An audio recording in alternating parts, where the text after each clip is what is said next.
All right, YouTube, how you doing? Welcome back to the channel. It is Monday, July 24th. We got a full MLB slate to dive into in today's video like we always do. I'm going to dive into each and every one of these games. I'll give you my prediction on the side. I'll give you my prediction on the total. We'll talk about any other plays like player props that we like within the game as well. But as always, guys, keep an eye down on the pinned comment of this video. That'll take you to all of my final plays, so I'm actually rolling with myself. If that does interest you, it's absolutely free. If you do want to fade me, all that down in the pinned comment. All right, YouTube, how you doing? Welcome back to the channel. I tell you guys I'm a dummy all the time. They don't suck. They've just been sucking. Get them down to -3 for more juice than Jose Canseco in his prime. Tell me you're new without telling me you're new. So don't go jumping down my throat in the comments, right? If you want to fade me, or if you do want to ride me, this still leaves a bad taste in my mouth, right? And remember, more chins, more wins. In terms of how we made out last night, not the best. We had a few things just not bounce our way. Now, I'm not an excuse guy. Usually, like I tell you, I chalk it up to my stupidity when we get things wrong. There's a few of these first 5 unders, or even some of our plays that just right at the last second went kaput. So I don't know what to really make of that. I think we end up dropping just about a half unit. And the unfortunate thing is we had a play that I actually took myself. Didn't throw it into the final plays yesterday just because I missed it. You know what I mean? Like I wanted to. So can't count that one. It was Toglia's unders there, which we talked about in the video, but can't even count that towards a win yesterday. Unfortunately, the ride of the day was right on track with us. Dropping the womp womp here on my man James. Had a parlay Houston and the Rangers Suarez over 5.5 Ks. That does not come through. If you're watching this and you're like, what the heck is the ride of the day? All you have to do is use that hashtag ride of the day down in the comments. I jump on board with one person's play each and every day. Give you a shout out in the next video, win or loss. We keep the tracker here as well. You can see James, make this clear because you're no longer leading there, but you did hit that plus 200 in day number 1, so we can't be too mad at James here. But get those hashtag ride of the days down in the comments. And all right, what do you say we go ahead and dive into today's slate? Appreciate everyone here, especially if you are watching live. Really do appreciate it. Do me a favor, hit that like button, hit that subscribe button. We'll take a few breaks, throughout the show and talk to the chat and whatnot. I think we've been getting a little bit better at the format here in terms of how we can stay on track and discuss things with you guys. But let's give it another spin, right? Let's dive into game number 1 here. We have Miami taking on San Diego. On the mound for Miami is going to be Yuri Perez. He's going up against Randy Vasquez. Now, both of these guys have shown flashes of really good baseball this season, right? In fact, Perez is pitching, or has been pitching, incredibly well over his last couple starts. Vasquez, fairly consistent. I feel like he gets a really bad rap. To me, the only thing that I would look at here, and I don't even know if it's something that I absolutely, love or want to play. I did take the player prop that you're about to see, so that's already a final play. Got to make sure to put it on the final play so we can take credit for it. But I think the Padres for the price is the only thing that I'd look at. Now, I think there's a lot of advantages that this Miami squad has. I get it. I even think Perez at home might be an advantage, right? Their offense is definitely better. The bullpen, not so much, but I don't know how much I want to trust Miami at nearly -140. So that's what it comes down to. I also think both these pitchers could be pretty damn good through the first, part of the lineup. So I like the idea of the first 3 under. And then Eric Wagaman is also going to be a player prop that I like. And like I said, this is already one that I've already locked in. I believe we got it at -130 or -135. But I like his under 1.5 hits, runs, and RBIs. First off, he hasn't been playing all that well.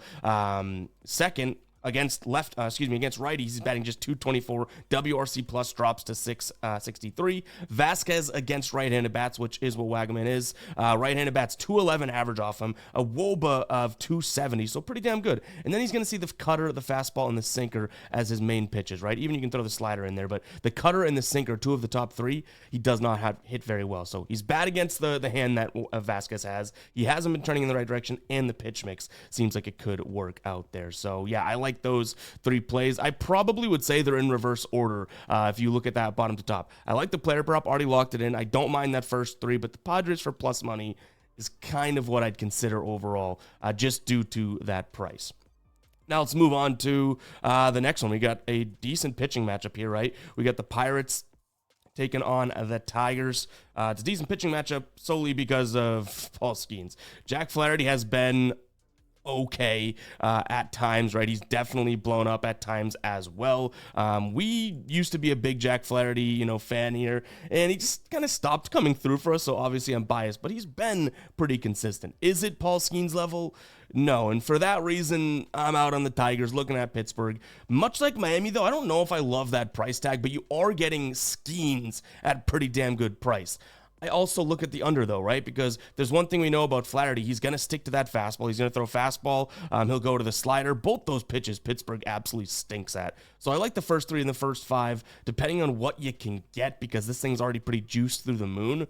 I think we saw -165 for the first 3, which is why I included it, because first 500, you're probably looking at a 3.5 or a 4, which may be a little too low here. But my thought process is Detroit, the better offense. Skeens should be able to pitch okay against them. Even though they're crushing fastballs, which is Skeens' main pitch, I still think that he can handle them, right? And then Jack Flaherty on the other side of things throws a fastball and a slider. He has that nut curve too, but bottom 10 in all of those, fastball number 30 is where the Pirates rank right now, and then 27th for the slider. So I think that, the Pirates could struggle here offensively, which is why I'm kind of correlating an under to the potential of the Pirates. But you could also take them as 2 different things in a sense for 2 different reasons. Pirates at that price with Paul Skeens, can't necessarily go wrong unless they put up 0 runs, which they are capable of, but also that under kind of goes along with both, right? It's like if Skeen pitches a good game, I think that gives the Pirates the better chance to win, and we have a pretty damn low scoring game just in general there, right?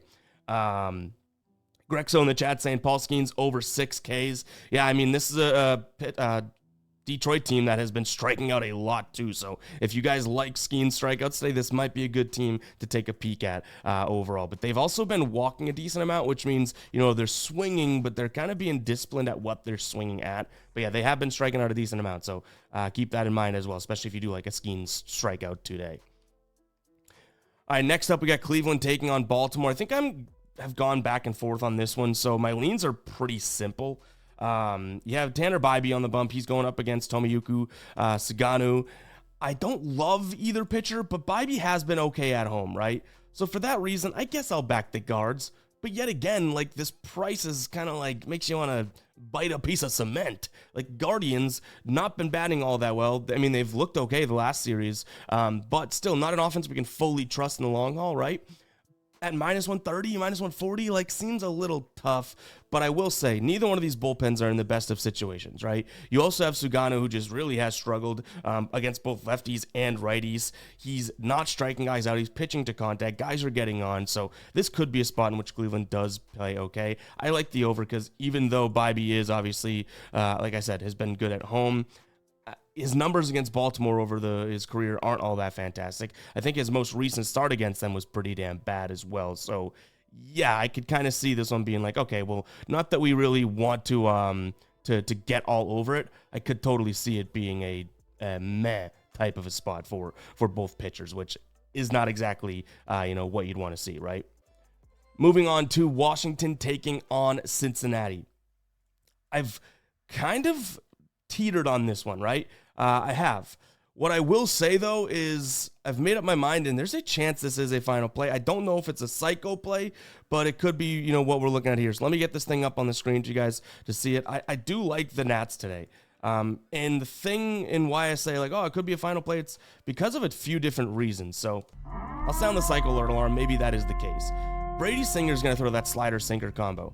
Those are 2 pitches that this Washington team actually is hitting over the last 30 days. So that's great. You know what I mean? Like, that's very good. Throw in the fact that Brady Singer has not been all that fantastic on the road by any means, and Jake Irvin's actually had some better numbers at home, and that curveball could be a really good pitch. There's only a few guys in this lineup that are going to hit the curveball well, so I think Irvin could pitch okay. I'm not going crazy here. We sounded the psycho alert alarm. I get that this could be crazy, but I think that he could pitch okay, and the Nats may be able to get to Singer a little bit, right? And throw in the fact that both bullpens are kind of in rough situations, whether guys have pitched 2 of the last 3 days or something like that. That's kind of why I like the over, because obviously you are still sitting here being like, well, this is, a Cincinnati team that, though they have their highs and lows, what if this is one of those games where they go and put up a big number, right? So I get it. If someone's like, I don't know about that, but for the price, for the plus money, and for those little nuggets that we're able to find via the pitchers, I think Jake Irvin is in a better spot than Brady Singer today. And, kind of back in that Nats offense. So yeah, I don't mind it. I guess it's worth the psycho alert alarm, because anytime you're backing a team like the Nats, putting your hard-earned bread on them could be a little dicey, right? All right, let's get to this one. I have a few spots. Haven't taken anything in this one yet, but honestly, I don't even know what to do from a money line perspective, because this Phillies squad, like that price, it's Zach Wheeler on the mound, so let's call a spade. It's Zach Wheeler. That's why that price is there, right? That being said, it's still a crazy price against a Red Sox team that can kind of get hot against anybody. Do I think they hit up Zach Wheeler? No, but I don't like that price. So all I would really like here is maybe a potential look at the Phillies team total over. Walker Buehler's on the bump. Not exactly a big Walker Buehler guy. I don't know if you've seen me talk about him in our shorts or on our shows before, but Walker Buehler stinks. His parents named him perfectly because he walks every single batter. Walker, get it? So I don't want to back the Red Sox any way, shape, or form, but that price I don't like on Philadelphia, right? So what do? All right, let's beat around the bush and figure it out. We can maybe get to a Phillies team total over. We have decent weather in Citizens Bank Park. I think it's going to be like mid to low to mid 80s. There is wind blowing in, I get it, but I still think that they can kind of get a few off here. So in terms of what we get from a price, let's see if I can get that live line up right now. In terms of what we can even get from a price here, over 4.5 or minus 120, it's probably what I'd look at. I don't mind the idea of Bregman. Let's jump into the Bregman play. Let's walk through Outlier, and I can kind of walk you guys through like why I came upon that one. But first, let me put Outlier in the chat for anyone that does want to jump in and try it out. You get a 7-day free trial with that link I just put in the chat. There'll also be one in the description if you find that to be a little bit easier here. But all right, let's jump over to the Outlier screen. Bregman, under 1.5 hits, runs, and RBIs. So yesterday, all right, has a very good game, hits a home run, right? But we like this one because it is obviously Zach Wheeler. He's 1 for 6 against him. He's batting worse against right-handed pitchers. That's what Zach Wheeler is. WRC plus drops as well. But here we go. The fastball, Bregman doesn't hit the fastball all that well. The sinker, okay, he hits it. But then the slider, he also doesn't hit it well compared to the rest of his pitching, to the rest of the pitches that he'll see. Zach Wheeler likes to throw the ball down and inside the righties. And this is the sinker, the one that he hits well, right? Look at where Bregman likes to hit it. If you hang a sinker, he'll hit it pretty damn well. You can even look at the fastballs. Similar situation, right? Wheeler likes to go high. Bregman likes it low. So a lot of a pitch mix and heat map approach here in terms of why we might like Bregman and the under. Like I said, I haven't rolled with anything in this game yet, so we shall see if it's something that we end up wanting to, throw down on. But this is like an end-around way of backing Zach Wheeler, I guess. My concern would be, okay, well, what if we get to the bullpen and all of a sudden it's like, well, now you don't know if you're getting the righties, right? And Philly's bullpen hasn't been all that great, and they are a little taxed. I could see Bregman doing something there, right? So that's why these are probably staying as leans for now, but just FYI, I guess that is what we're liking, right? I feel like that makes a little bit of sense. Look at all the W's in the chat. Shout out Aaron, Samuel, Abesha. I don't know if I'm saying that name correctly, but hopefully I am. We got James, DJ, a bunch of W's in the chat. Dari, Fernando obviously started that thing up. Appreciate everyone here live, guys. If you are live, make sure to get some of your plays and whatnot in the comments. We're not going to be able to get to every single one as we go through this slate, but again, we'll take some breaks, talk to the chat after a few games, every now and then also at the end, if you want to stick around, we'll answer questions and stuff like that as well. But really do appreciate everyone in the live chat right now. All right, let's move on to this series, which is going to be absolutely awesome. These teams are talking smack. They're battling it out for the top of the division. You got to absolutely love it right now. In fact, I want to see the standings. I don't have off the top of my head. I probably should know that. I think the Yankees are 2.5, 3 games back of Toronto. Massive series here, okay? Today we have Gausman on the bump going up against Carlos Rodon. I do hate to say it, but this team's, they got off the DMB graveyard. Now they've been helping us out. I do think that we lean Yankees slightly today. For a couple different reasons, and if there's a couple different reasons, then great, you know what I mean? Like, it makes me feel a little bit more comfortable. But you have Rodon, who's a lefty. Toronto's been struggling against lefties. Via our dashboard, you could see it here, right? Not exactly the best offense. We know they're filthy, so, we can't sit here and be like, they're going to stink. They're a really good offense, and when I say struggling, it's compared to how good they've been overall.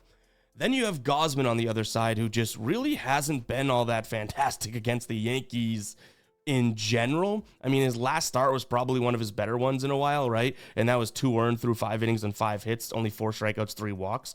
but in his career, in terms of his numbers against this current lineup, so this is not against the Yankees, it's against the guys that make up the squad, right?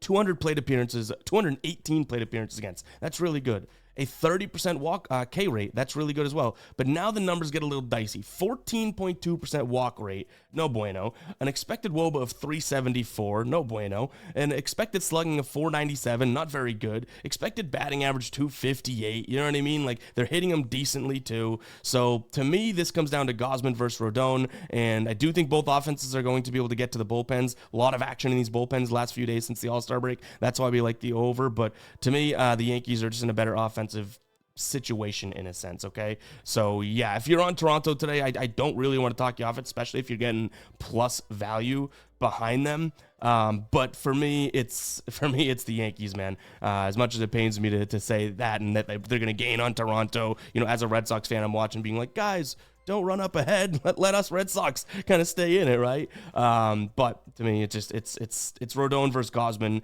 puts a big damper on anything that I like Toronto. So that's kind of just where we're at right now.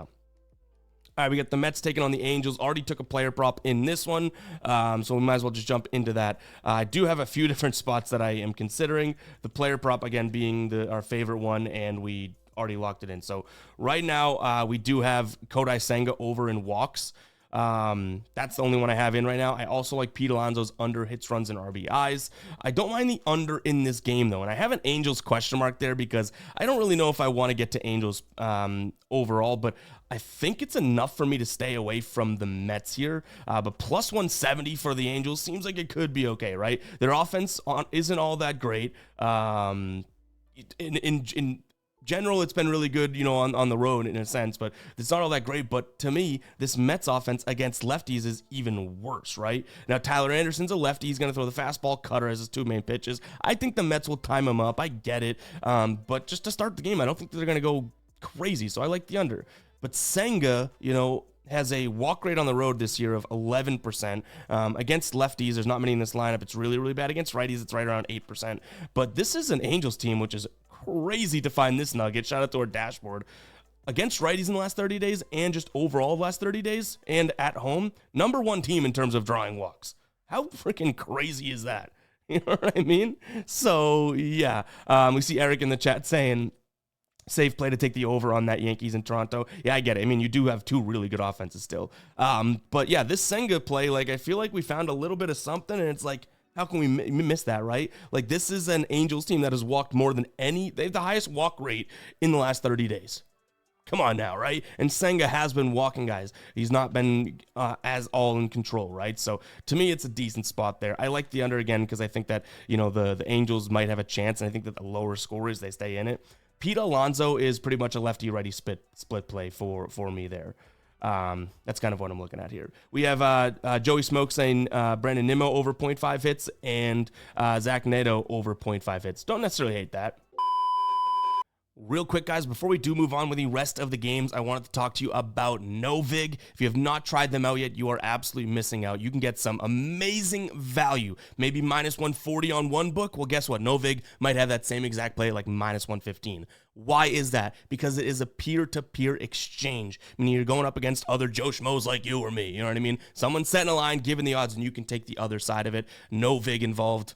Much like the name Novig. There's a link down in the description, also in the pinned comment. Take you right there. You'll get some bonus cash as well when signing up. But go get better lines over on Novig, guys. I'm telling you, that is the smart thing to do. You should always have an arsenal of books, being able to odd shop and get the best price.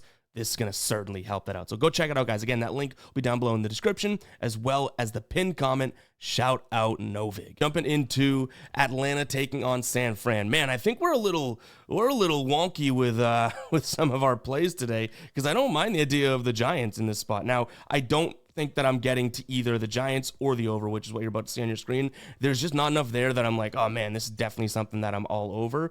But the reason that I could, and I think that that's important to note, because just, you know, being able to say, yeah, you could do it, will talk you off of a heavy favorite like Atlanta, because this is going to be a fastball and slider thrower that we're going to see out of Hayden Birdsong, right? Atlanta just 23rd against the fastball, the slider dead last, so that slider could be pretty good for him today. We're going to get the slider out of Bryce Elder, but then also the sinker. The slider should be really good, but throw in the fact that the sinker, this Giants team, number 3 in the last 30 days in terms of runs above average against the sinker per 100 pitches thrown.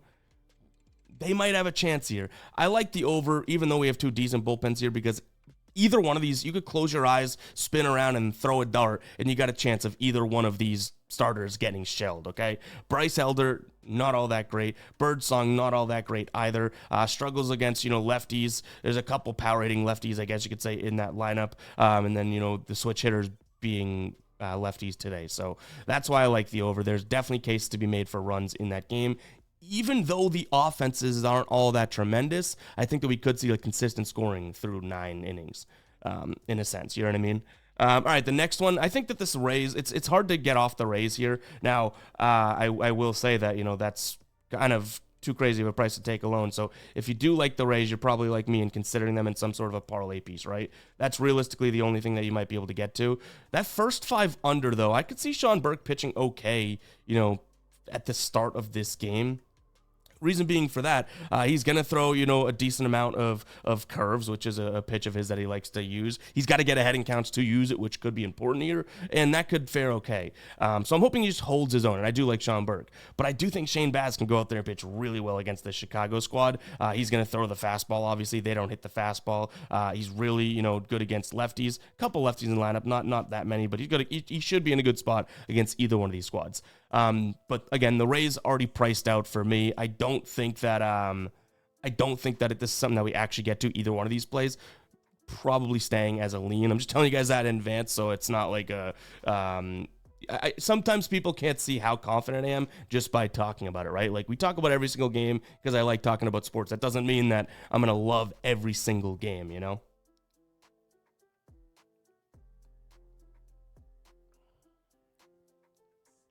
Malik says, time to jump off the White Sox train. Don't fall for it. Yeah, I mean, the White Sox are the White Sox. We know who those guys are, right? Like, even though they played well in their last series. All right, we got Texas taking on the Athletics here on the mound for the Rangers. Going to be Leiter going up against Jacob Lopez. I ping-ponged in this one, guys, in terms of the side that I like. So just keep that in mind here if you are thinking that I'm all over the side that I'm on. But it ultimately came down to I was making enough reasonings to potentially like the A's that I said, hey, for that price, that's probably the spot that we look at. Now, I like the under because neither one of these offenses, to me, should be all that impressive here. You have the fastball slider from Lopez, and he's a lefty. That should be a recipe for success for him against the Rangers. You have Leiter fastball slider. For him, I do think that this A's team can they're number 9 against the fastball last 30 days and number 1 against the slider. So if Leiter doesn't pitch all that well, then yikes. Even if you get to the bullpen, and this Texas bullpen is far better than the Athletics bullpen, right? They should be able to get some runs off him because that bullpen's super, super taxed. So, either you're pitching a guy that is not one of your better arms, or I guess I should say they just pitched recently. But again, I like the under because I don't necessarily think that, even though I say Athletics can hit the slider, hit the fastball, still not really an offense that I absolutely love. And I think that Lopez could hold his own here. So this one, under 8.5 is what it's at. If this thing moves to 8 or something like that, probably not in on it, because I could also see this being a heartbreaker of being like a 4-4 game, 3-4 or 4-3 heading into the 9th. Someone ties it up, and it's like, well, there goes the under, right? Because we had a 4-4 game. I also like just Ezekiel Duran and Shea Langieres. Their unders, hits, runs, and RBIs because of the matchups here against the pitch mix that they're going to be seeing. Langier, we played yesterday, came through for us. I don't know if we get too greedy or roll with it again today, but that is what we're liking as of right now. The Cubbies taking on the Royals. Xavier, we didn't need to know that. But I did ask. You just answered. Cubs taking on the Royals. Tough one here because I do think that, the Royals have a lot of advantages in this game. I do. I think that they have the starting pitching advantage. The Cubs bullpen's, kind of taxed in a sense. Overall, right? They pitched a decent amount of guys yesterday and in the series against the Sox, whereas this Kansas City team might be a little bit more rested, but to me, it's going to come down to the offense. Yes, Chris Flexen, I think Brazier's starting, and then Flexen's going to be the primary. Noah Cameron is on the mound for the KC, and shout out to Go Fies for just subscribing. But Cameron is obviously the better pitcher. I do like him. This Cubs team's a little bit worse against lefties. I get all that. But I do think that if we look at this and kind of just take a bigger zoomed out approach, you still have a Royals offense that just is trash, right? And what we're going to get out of Chris Flexen, the primary starter here, is fastball cutter as his main pitches. 26th and 30th is where this Kansas City team ranks, you know what I mean, in terms of those pitches. So I think Flexen can hold his own, even though he's not the better pitcher in this matchup.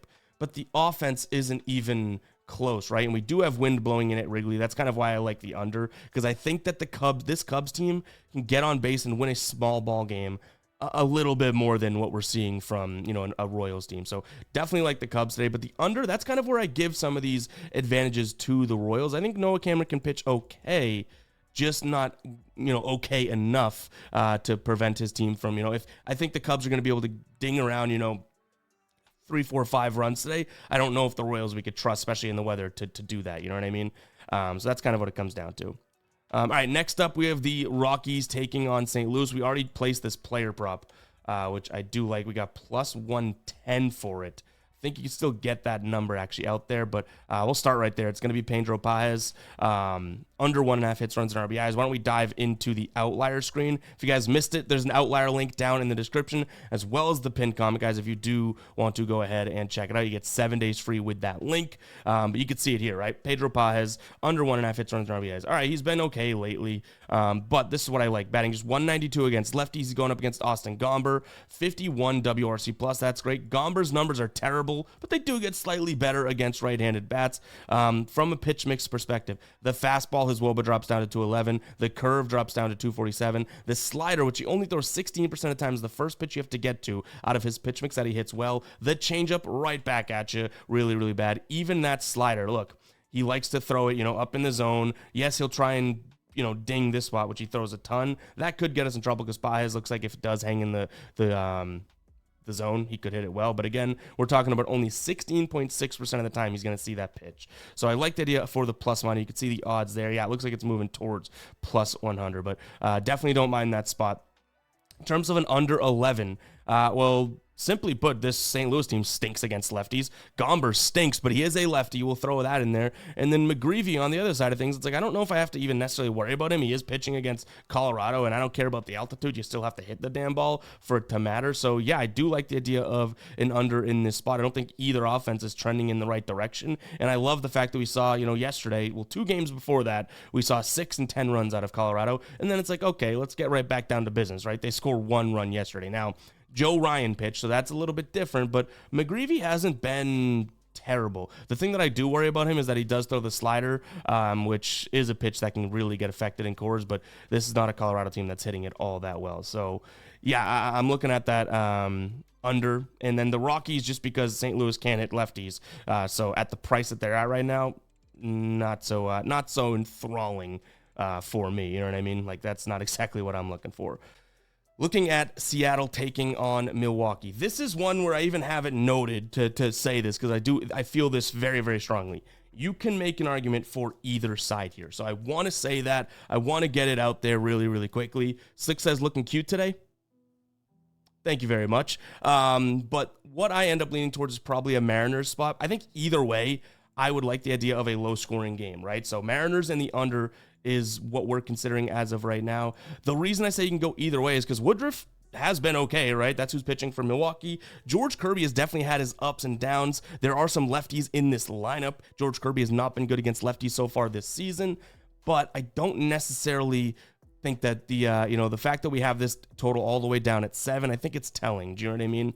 So I like the idea of Kirby pitching fairly well. This is a Milwaukee team that gets on base a lot, draws a lot of walks. George Kirby is one of the best in history at not walking guys, and I think he hasn't been that fantastic since coming back this year, but I think that could be a good spot for him to, kind of battle and take away somewhat of a superpower from this Milwaukee squad. So it's Mariners for me. I had a tough time with the price, and like I said, I don't mind anybody that's sitting there being like, all right, I like the idea of Milwaukee. I'm not trying to talk anyone off of that. We've seen a couple starts now out of Woodruff. He's looked good. It was Miami, it was Washington, so we'll throw that in there. But again, in a low-scoring game, I don't necessarily think Seattle's going to get to him. This was a tough one, though, so I wanted to make it clear that, yeah, if anybody wants to back Milwaukee and you're like, oh, well, Ev said he likes the Mariners, I'm not trying to talk anyone off of Milwaukee today. I also will say they just swept the Dodgers. Like, maybe they come out in a flat spot or something like that, you know? This next one, you guys will probably be surprised because we have Zach Gallen on the mound, and I'm actually looking at the other side. Look at that. Can we get some crowd noise pumped in for some personal growth that I'm not just blindly fading Zach Gallen, who's probably lost us $1 million this season? I like Houston. Gallen's going to hum fastball. We know that. He's actually been a little bit better on the road than he has at home. Right now, you're not going to find a better team that's smacking the fastball around than Houston. It's going to be tough to find, especially on the road. Number 1 in average WRC plus, on base percentage, OPS, ISO, and slugging against righties on the road. Obviously, some of that's skewed, but I do like the spot. You're going to see fastballs out of Colton Gordon, who's on the other side of things. So I think Arizona could probably get some hits as well. And, you know, this is a good Houston bullpen, but they're fairly taxed. So the later this game gets, they're going to have some decisions to make. Gordon, I don't think is going to be all that fantastic either. So that's why I like the over. I do think Arizona can for sure compete in this game, especially the later the game goes. I think the more runs could come in, right? Because that Arizona bullpen just isn't good in the first place. They do have most of their guys. I think only like DeSclafani pitched yesterday, so they're good to go there. But even with a healthy bullpen, don't necessarily love it because of all those injuries they have too, right? So I think Houston gets to Gallen enough to get them kind of an early lead, and also throw in the fact that you do have, just because of the pitching name here, and I can admit this, even though I'm a Zach Gallen guy, Houston at plus 130 seems a little crazy, right? Couldn't find any player props. I really wanted to kind of isolate some Houston players. I see in the chat Joey saying Gallen over and hits allowed. I could see that, right? His hits line right now, let's see if we can find it via Outlier. So his hits right now are at